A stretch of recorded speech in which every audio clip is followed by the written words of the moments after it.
अहो हे कॉन्ट्रॅक्ट लवकरात लवकर पूर्ण करायचंय आपल्याला.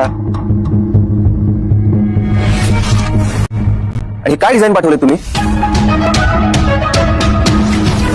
तुम्हाला मेल केला होता मी.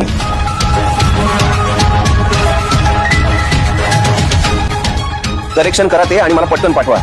एनिवेज आज ऑफिसला आल्यावर स्टाफ मीटिंग घ्यावीच लागेल मला. बोलू आल्यावर.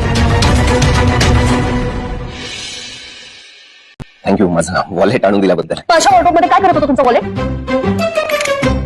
आठवत नाहीये मला ते बहुतेक चुकून. भारतातल्या टॉप 30 आर्किटेक्ट पैकी एक ना तुम्ही. मग या अशा गोष्टी चुकून कशा काय होतात तुमच्याकडनं? कसं काय चुकू शकता तुम्ही? हे बघा मी आता आणून देते वॉलेट पण परत आणून देणार नाही. माझ्या वॉर्डरोबमध्ये सापडल्या ना तुमच्या गोष्टी तर काय नाही देणार. लपून ठेवे मी लपवण्यात एक्सपर्ट आहे. काय बोलताय? अहो तुम्हाला काय सांगू, मी सुद्धा लहान. सॉरी ते यापुढे तुमच्या वस्तू माझ्या वस्तू तुमच्या वॉर्डरोबची बॉर्डर क्रॉस नाही करणार. थँक्यू.